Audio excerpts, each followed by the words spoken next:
Mistress, my ex left me for now, wants me to be part of her support group cause he cheated on her too and we now share the same pain. Told her to get a psychologist instead. Over 17 years ago, my ex-husband cheated on me with a woman I didn't know, but she knew who I was. He left me for her when our only daughter was a baby, and I just moved on with my life. I wasn't going to fight for a man who made immature decisions without thinking of the consequences. He married that woman, and I focused on having a healthy co-parenting relationship for my daughter. He never showed any remorse, even telling me that our relationship was a mistake and that the other woman was the love of his life. That helped me see he's not someone I want or need in my life. Now he's cheated on her. And for some reason, this woman who's always had a cold, distant relationship with me is trying to talk to me every day. I found out about his infidelity through my daughter who wasn't affected by it, so I didn't give it much thought. My only concern was whether he'd still be able to have our daughter over on the weekends like usual. But his wife has started sending me messages explaining what happened even though I never asked her. In the past, I only reached out to her if he didn't answer a question about our daughter. It's obvious she needs someone to talk to. But even when I respond briefly, she keeps sending me long voice messages about it. I get that she's going through something, but why come to me? I don't want to be rude, but I really don't care about how she or he feels. In one of her messages, she said, "You know how I feel now." And, yes, maybe I do, but that was 17 years ago. It's not the same. To be completely honest, she can't compare her situation to mine at all. I was a new mom when my husband told me he'd been cheating because I was boring in bed and didn't appreciate him. She, on the other hand, knew he was unfaithful when she married him. So it's not quite the same situation. I've tried ignoring her, but when I bring it up with my family or friends, almost all of them say things like, "Oh, but she must feel lonely. She wasn't to blame for being the other woman. You should be more empathetic." Or my favorite, "She needs someone to talk to." They are basically telling me it's my responsibility as a feminist to support her. I get that she's not to blame for him being a cheater, but as a full-grown adult, she chose to marry a man she knew had cheated with her while his wife was pregnant. So why should I now feel obligated to be her support system? When she had a choice to do the right thing, she didn't. So why is it suddenly my duty to be her friend? It doesn't make sense, and the women around me keep insisting I should feel empathy for her.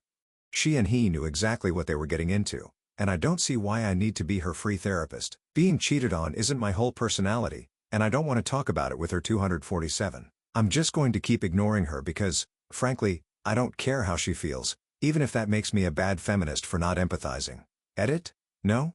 I can't block her because she still lives with him, and I need to have her contact info in case of an emergency with my daughter. Honestly, it's strange how many people are commenting and messaging me about what I should say to her or even drafting messages for me. I'm sorry, but I'm not going to use words from strangers who don't know me, my feelings, or the full situation. It feels like people are projecting their own issues onto my post. Now for the top comments before reading the update. Personally, I just find your family really weird. Just from the title, the situation seems so absurd that it made me laugh. You don't owe her anything. Tell her to find a therapist because you don't care. My mother was someone's lover, so she has the mentality of you can't judge the lives of others. It wasn't her fault to fall in love, so that's kind of the way she and my siblings think. I'd be brutally honest with her just like you were in the post. You're absolutely right. You can't compare her situation from 17 years ago to hers now. She knew exactly what she was getting into, and now she has to lie in the bed she made. You're not her therapist, and, honestly, she shares the blame for sleeping with a married man, knowing his wife was carrying his child. As for your family, I don't even know how to describe it. Your mom justifying her own actions like that? EU. At one point, I thought about being totally honest, but then I thought that would only bring unnecessary problems if they get back together because it seems like it and just answer things like "what a shame" or downcast face with sweat emoji. And she sends me audios of more than 2 minutes that I don't usually listen to because I don't care. Something very similar just happened to me. My abusive ex's new wife had a breakdown and left him, then showed up at my door wanting to hang out. We've always had a polite but distant relationship. Luckily, I was out of town and told her we could hang out when I got back. Truth is, I don't want to hang out with her, and I definitely don't want to rehash all the crap you put me through. I'm in no mood to be back in that space. Plus, there's the whole issue of her putting up with it for so long. She dealt with way more than I did, but my family seems to think that staying together through abuse is somehow an accomplishment. Anyway, I just humored her and kept flaking until she left me alone. That was years ago for me. I'm over it. I don't want to go back, and I don't want to hear about what she went through. I've already heard enough from my kids. My family had the same reaction. They used to say that in the end, my ex and his wife were really soulmates just because they were together for 17 years. Now for the update 2 weeks later. Hi. It's been a while since I posted, and I just want to give a little update for those who are concerned. First of all, a bit of background. My mother had a long-term affair while I was a teenager and well into my adulthood. Their relationship lasted for years until he died, and I don't think his wife ever found out. That's why my mother tries to manipulate me into not judging my ex's wife, saying things like no one chooses who they fall in love with. She sees herself in that woman, which is why she's always said that my ex-husband and his lover, now his wife, are soulmates and that I shouldn't stand in the way. I was very young at the time, and my mother was the only person I could turn to for a bit of support. Narcissists always prey on the vulnerable, and she took full advantage. Now I have limited contact with her, though my daughter does spend time with my family. As for my friends, and opinions about the other woman vary. Many believe it's misogynistic to judge them because they're single women, and it's the man who should be blamed, and we should show solidarity with other women. I usually agree with that perspective, but not in this case. I can feel empathy when the woman didn't know or was a minor being groomed. But here, I have no pity. She knew exactly what she was doing. Women can also choose to be mean and cruel. We're not weak, but my ex's wife is fully accountable for her choices. I know that explanation might be unnecessary, but some people didn't understand my family's or friends' behavior. And honestly, it feels good to vent. So a few days ago, I actually confronted my ex's wife. I'd had an incredibly stressful day, and seeing her messages pop up on WhatsApp pushed me over the edge. I sent her a voice message telling her I'm not interested in her life or her suffering. I said I'm not her friend, nor do I want to be. She never apologized for her actions, and now she expects me to join her support group for women cheated on by my ex. I let her know that she walked into this with full knowledge of who he was. Knowing he'd already cheated on the mother of his child, she married him anyway, believing she'd be different. I'd love to post that audio here. It was 5 full minutes of catharsis, telling her exactly how I felt. She got upset and we ended up arguing, which was exhausting. I definitely don't want issues to disrupt 17 years of normal co-parenting. I forwarded one of her audios to my ex after listening to all of them and realizing she hasn't once apologized. Not that I need her apology. She just complained looking for someone to trash him with or act as her unpaid therapist. I told my ex to tell his wife to back off and find a real therapist. He apologized and said they're both working on their marriage. So she's still dealing with anger and insecurity. Obviously, since I went through the same thing, he said she thought we could share the pain. I told him I'm not her friend, and this affects our co-parenting. So he needs to make sure she respects my boundaries. He reluctantly agreed to talk to her.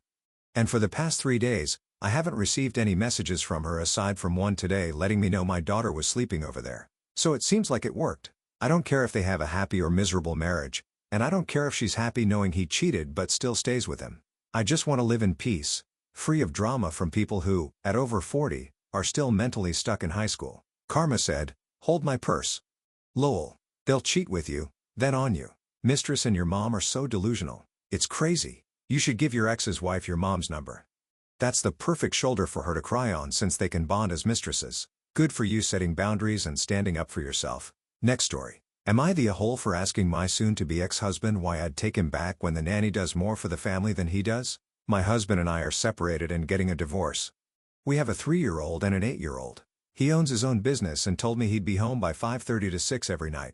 I get home around 6 to 6:30, so I didn't think anything of him always being home before me. I had our 3-year-old in extended daycare and our 8-year-old in our school's after-school program thinking he was working. Halfway through last school year, I hired a nanny instead of using the extended care programs after our oldest had issues with her program. About 2 weeks in, I got a call from the nanny saying my soon-to-be ex had locked them out and told her to take them to the park. The kids were hungry, and she didn't have car seats. His house is walking distance from school and daycare, so she had a need of them. I called him, and he said he'd gotten home early, wanted some space from the kids, and didn't want a random 18-year-old in the house. I had to leave work early to let them in. When I spoke with the nanny, she mentioned she was always home when she got there with the kids and that he was difficult, demanding that she and the kids stay in one of the kids' rooms, ignoring the kids if they try to talk to him and getting upset if she left the room to grab his snack. That was the last straw for me. I filed for divorce by the end of the following week, and the kids and I moved out by the end of the next month. I ended up letting go of that nanny. And now we have Amina, 24. Amina is a Middle Eastern refugee with 3 kids of her own, ages 247. Hiring Amina has been one of the best decisions I've ever made. I come home every day to a clean house, homework done, and some of the best Arabic food I've ever tasted. I have no idea how she manages it all, but her support allows me to enjoy my time with my kids instead of scrambling to make dinner, clean up, and get my 8-year-old to do her homework. She handles grocery shopping, keeps track of school events, and even takes care of things like clothes and school supplies shopping for the kids. My soon-to-be ex never did any of that. I once left him with the kids for a week while I went on a work trip, and they lived on McDonald's and pizza, which wrecked my 8-year-old stomach. When I came back, the house was in the worst shape I'd ever seen. Our 2-year-old, at that time, ran out of clean clothes, and he bought her new ones instead of washing the dirty ones. Now he is asking about getting back together, saying it's better for the kids if we're together. I told him he's never truly thought about what's best for the kids. Even when he takes them for the weekend, all he does is bring them to Grandma's house. I ask him why I should go back to him when Amina does more for us than he ever did. He argued that he works to provide for us, as if that's different from me also working. Apparently, close to double the hours he worked and for a similar pay. Now his family is calling me a bad mom, saying that if I cared about the kids, I'd want him to have 2 parents. Am I the a-hole? Not the a-hole. I personally would marry Amina. Having a neglectful, abusive parent is worse than a single parent.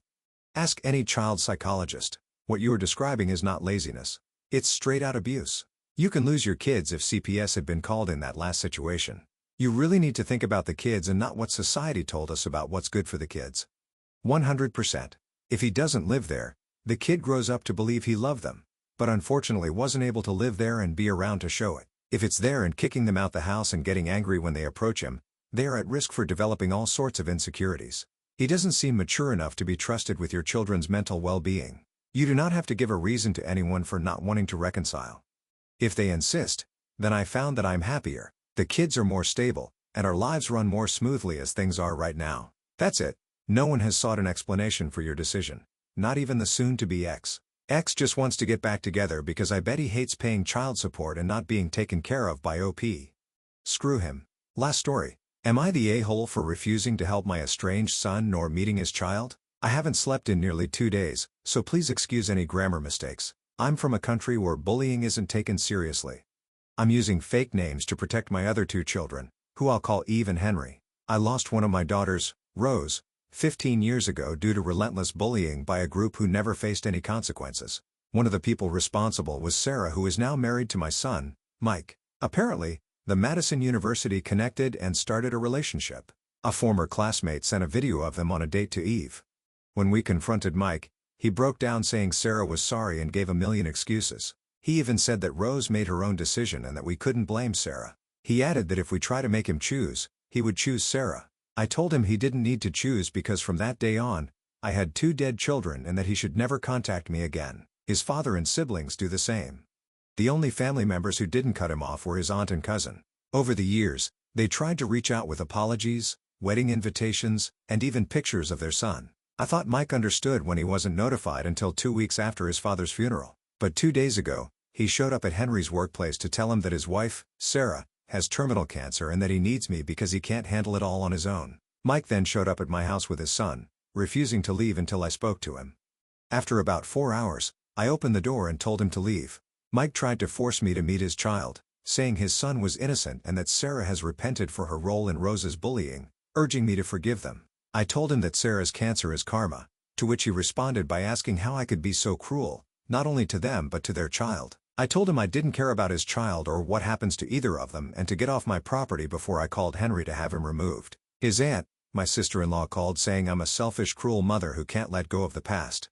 She mentioned that Rose wouldn't have held anything against the child. I told her no one was stopping her from helping them, but she made excuses. One being that it wasn't her place, even though it wasn't her place to give Mike my address or Henry's. Am I the a-hole for not helping them?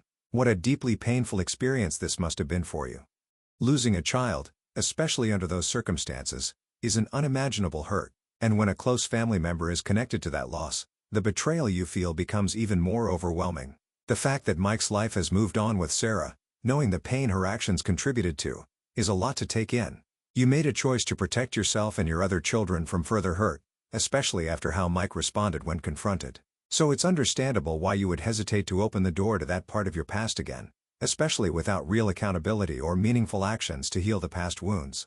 Mike may be asking for help, but it doesn't mean you have to forget the impact their choices had on you and your family. It's a deeply personal decision on whether to help Mike or meet his child. But remember, you are allowed to honor what feels safe and healthy for you. How do you feel about holding firm on that boundary? I know helping Mike will cause me losing contact with Eve.